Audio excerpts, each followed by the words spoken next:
Yeah, I'm kind of allergic to it.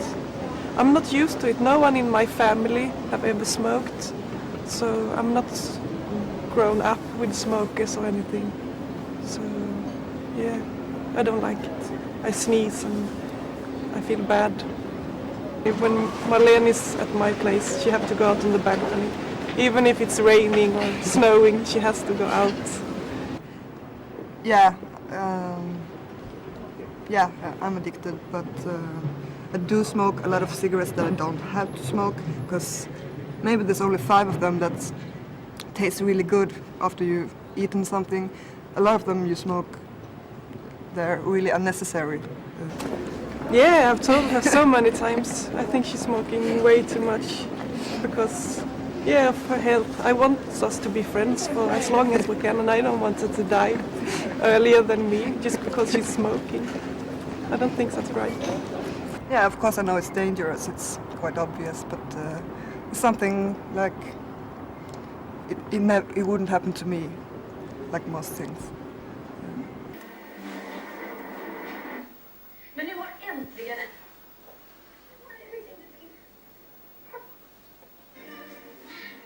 Η καπνίστρια Μαρλίν μοιάζει κατά κάποιον τρόπο με παραφωνία στο μοντέλο της χώρας της.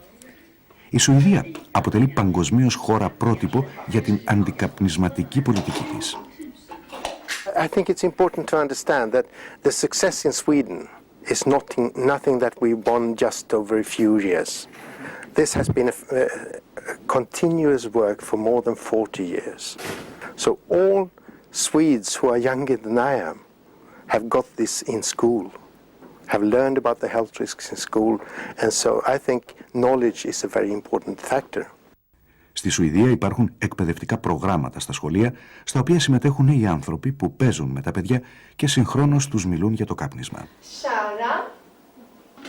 Nej. Utan lungorna så här klibbar ihop sig av det här. Ja. Lukta. Jag också lukta. Det luktar eld ju.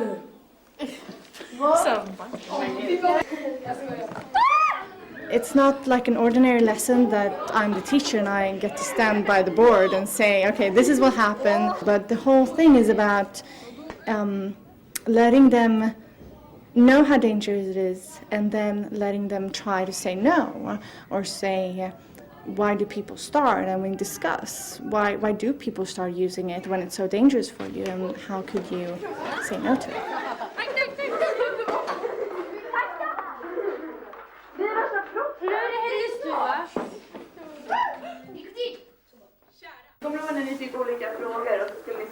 Και εμείς αν κάναμε μάθημα έτσι στο σχολείο, δεν θα κάπνιζα ποτέ στη ζωή μου. My dad actually passed away and he had been a smoker all his life. And it was after that I started doing this. Εκτός από το εκπαιδευτικό σύστημα, τις υψηλές τιμές στα είδη καπνού και την απαγόρευση καπνίσματος σε όλους τους κλειστούς δημόσιους χώρους, το κράτος παρέχει τηλεφωνικό συμβουλευτική υποστήριξη σε όσους πολίτες ζητήσουν βοήθεια για να κόψουν το κάπνισμα. Hej, hur står det till? Du försöker. Men du har klarat dig att inte röka. Vad duktigt av dig. We treat about 8,000 smokers each year. We have equal amounts of poor people and rich people calling us. The mean age is about 44 years of age, and they've been smoking for 25 to 30 years. So that's the sort of average person that is calling us. Το επιτυχημένο σουηδικό μοντέλο έχει όμως και ένα σκοτεινό σημείο. Το σκοτεινό σημείο λέγεται snus. Well, although I'm a non-smoker, I'm still a nicotine addict because in Sweden we have this, we have our own invention, this thing called snus, and it's basically you can't get one of these in lose weight, but I use this small sacks.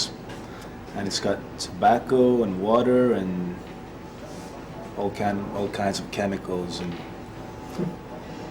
what you do is basically you take one of the sacks, and you sort of flatten it like that, if you want. And you just put it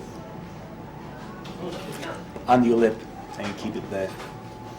Η Σουηδία είναι η μοναδική χώρα στην Ευρώπη στην οποία επιτρέπεται να κυκλοφορούν τα παραδοσιακά σακουλάκια καπνού σνους. Τα σνους είναι πολύ δημοφιλή στη Σουηδία, ακόμα και στις γυναίκες. We don't want the women to, for the third time, be losers, so to say. I mean, the first time was when they took over the male habit of smoking. The second time was when they bought the false message of light cigarettes. And now the tobacco industry says, now you should switch to smokeless tobacco. When we know that this is not the solution to the smoking issue. Yeah, I think so. A lot of girls have started to use the snus now as well, because earlier it was mostly guys, but a lot of my girlfriends started to use it. The way it works is that it sort of penetrates your gum, so the nicotine goes out into your blood circulation, and that's the thing about it. And the nicotine works the same way as it does with cigarettes. Like, it makes you feel good somehow.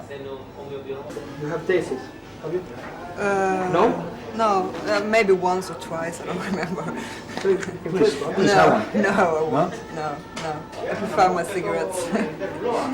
Why don't you even taste it? You just put Yeah, I've tried, but I don't like it. I don't like the feeling of it, because it's like it's burning inside. And, no. Yes? Yeah, but you get used to it after a while, you know. The first time you smoke, it's not a very pleasant thing either, you know. But as soon as you get used to it...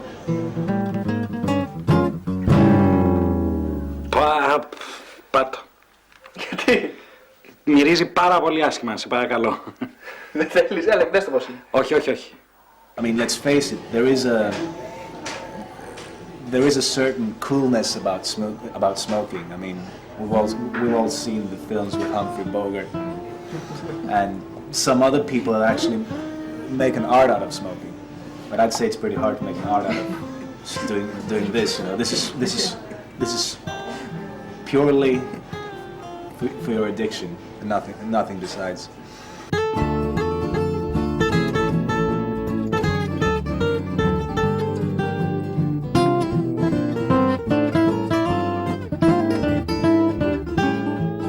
Hi, Akis. I've heard about your effort to quit smoking. I think it's a great decision, and I wish you the best of luck. I know it's a very difficult thing to do, and personally I'm not ready for it yet, but maybe someday. And yeah, I do know that health is only one cigarette away. So as I said, the best of luck all the way from Sweden. Ευχαριστώ πολύ. Σας ευχαριστώ. Μαρλέν, εγώ θα συνεχίσω την προσπάθεια. Θα τη συνεχίσω την προσπάθεια και θα το κόψω το τσιγάρο.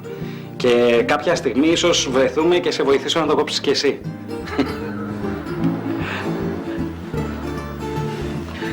Πόσα τσιγάρα δρόμος είπαμε ότι είναι μέχρι τη Σουηδία?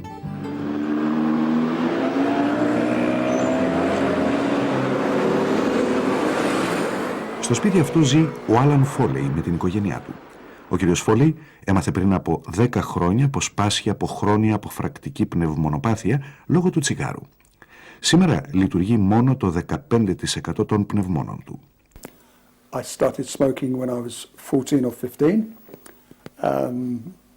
and I would say a medium to heavy smoker, possibly sort of between, say, 20 and 25 cigarettes per day. I'd always had a cough. The cough got progressively worse. The thing was that when I had the cough, I should have known really now that there was something wrong. He'd had pneumonia on a couple of occasions. He was admitted to hospital on one of those occasions, and that was when they told him that he had emphysema. And because he could still get about and do most things, he didn't really take a lot of notice, and he carried on smoking. On the Saturday night, we'd gone to bed, and he woke up and said he had these terrible pains around his chest, and I immediately thought of heart problems, and it was unlike him because he immediately, you know, was quite willing to go to the hospital, and this was about 12 o'clock at midnight. And I was laying in bed and a doctor came to see me, and I'd had a lung function test, and he said, Mr. Foley, I've got something to tell you. So I sort of looked at him and he said, you've not had a heart attack. He said, you've had something a bit more serious. So I thought to myself, how can you have something more serious than a heart attack? And he said that I have COPD, or emphysema. And that was 10 years ago in April.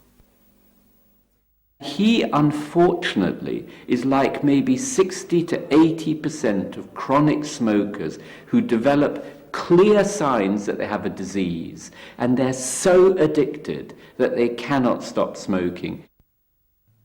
Η χρόνια αποφρακτική πνευμονοπάθεια αποτελεί την τέταρτη θανατηφόρο νόσο παγκοσμίως και προκαλείται σχεδόν αποκλειστικά από το κάπνισμα. Οι περισσότεροι, ακόμα και σήμερα, αγνοούν πως ακόμα και ο απλός καθημερινός τσιγαρόβιχας μπορεί να είναι ένα πρώτο σύμπτωμα της νόσου. There's not much treatment. It's not reversible. So, in actual fact, the damage to your lungs is permanent. So, yes, as you say, the treatment is more supportive. I myself just have the oxygen concentrator plus a couple of pumps which I take morning and evening. I've been diagnosed the oxygen concentrator about 18 months ago. I found it difficult to start with, but I'm supposed to have it for 15 hours a day. Life has changed, and even our social life's changed. I mean, we've got, you know, a group of friends that we go out with, and they're the people that we've known all our lives. Like my friend that was here today, and we, you know, if they say, oh, we've got this, we're going to so-and-so, if it's anything it entails a lot of walking or going up steps, we can't go. We don't go, you know. It's a lot more difficult because basically I depend on quite a few people, especially my wife, my family. I can't have the active life that I had before. I can't sort of do any sport at all. I have problems in sort of looking after myself as far as having a shower or washing my hair, and it's little things like this that does affect your day-to-day life. He gets frustrated sometimes because he can't do certain things for himself, you know, like take his jumper off because he gets out of breath, or get in and out of the shower. When he does have a shower, I'm always around in case he gets panicky, you know, has a panic attack, and I'm there to, dry his back or whatever he needs doing, you know, and I lay his clothes out for him. They're the little things you notice, you know, that I do now for him, never done before, but I'm sure, you know, most couples that have been together a long time, you don't think about, you know, why you're doing anything. It just comes naturally. You just do it for each other. Yeah, he's worried that when he gets so bad and he can't get out of the house and he can't do the things that he can do now. Yeah, I think he is worried about that. He doesn't talk about it too much, but now and again we will talk about it. And I just reassure him that I'm always here. Apart from sort of my wife